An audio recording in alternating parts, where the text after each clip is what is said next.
Last week, we pushed an update to the Giig Hire platform, which included a variety of features that I think are really going to push forward the product that we're building for freelance recruiters and small recruitment agencies. Now, there was a wide selection of features that were updated last week, and they were included in all three of the packages we offer. So features went live in the Free Forever package, features went live in our Giig Starter package, and features also went live in our Giig Plus package as well. And the feature that I'm going to focus on today is the talent pool feature, and that has been included exclusively in the Giig Plus package. Now, a talent pool inside of Giig is a curated list of candidates that the platform will help you keep updated, and that list is based on a set of requirements that are set by you. Now, to create a talent pool in Giig, you first have to provide the platform with requirements around the skills the candidate should have, where the candidate should be based, and what salary range the candidate should fall in.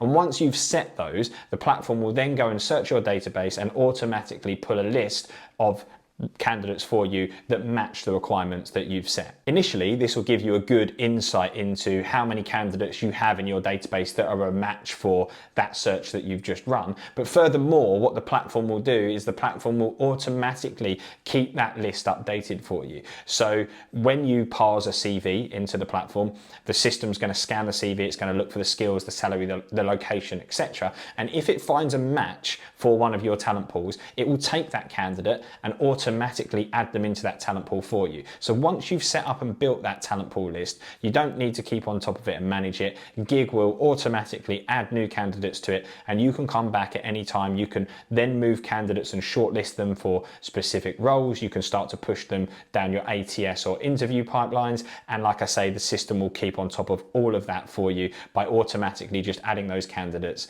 that are a match for the requirements. But what I'm going to do now is I'm going to show you a screen share where I dive into it in a little bit more detail, and I'll show you exactly how to set up a talent pool, how to set requirements, and then how to manage that talent pool once it's set up. To access the talent pool feature, you come down to talent pools here on the left hand side, and you have the option to either create a new talent pool from here, or you can create a talent pool from at the top.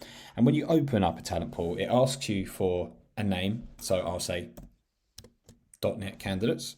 And then the platform allows you to enter the keywords or skills that you want the candidates to have that are going to appear in this talent pool. And as it mentions up here, the platform will automatically populate the talent pool for you based on the requirements. And every single day, the talent pool will then automatically be updated so that any new candidates that you have in your database are pulled into this talent pool automatically. So every time you parse a CV to the Giig platform, the platform will then look at the CV, it will pull out the key skills, and if that person is a match for this talent pool, the system is automatically going to put them into the list. So for this example, I'm going to say .NET. You have the ability to add as many as you need to. You can also have or in there and not searches as well. And then you also have the ability for the salary and location search if you are looking for, say, candidates in a specific geographical location. So I click Create Talent Pool.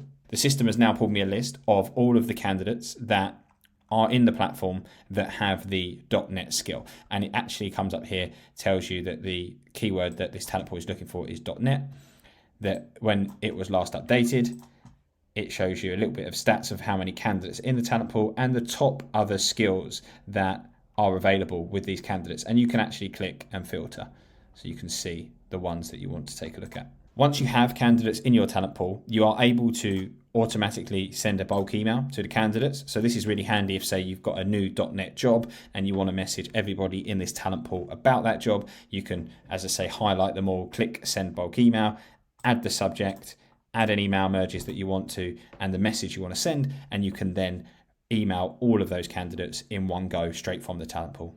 At the top of the talent pool, you'll see that we also have these different statuses of not set, shortlisted, meeting booked, ready to send, and sent to job. Now, these link with the ATS pipeline that comes with the free version of the Giig platform.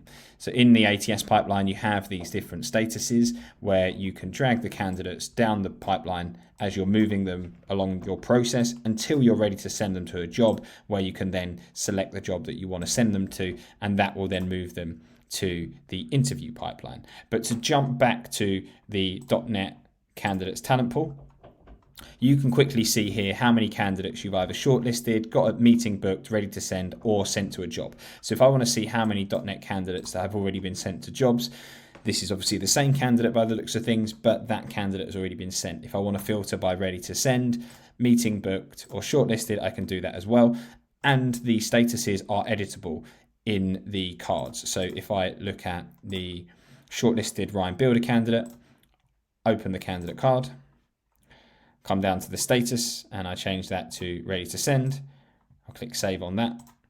So that should now have updated. If I put a quick refresh. So there's 2 candidates that are ready to send. Ryan is ready to send. He's now the purple. And if you go into the ATS pipeline, Ryan has also been moved to the ready to send column. So the talent pool integrates with the ATS pipeline. It all interlinks together. And like I say, you can come into the card, and if you want to drag and drop the candidates, you can, or you can move them by changing the status in the card. And that, if I do a quick refresh, will move them there as well. The final thing I'll show you is that if you come into if I look at a list that has already been created, so say the dev list, you'll see that the platform automatically searching for new candidates. And it's told you that 0 candidates have been added to that. So every time you come back on a new day and look at a talent pool, it will automatically see any of the candidates that you've added or any members of your team have added that might be a match, and automatically pull them into this list so that you can keep on top of them at all times.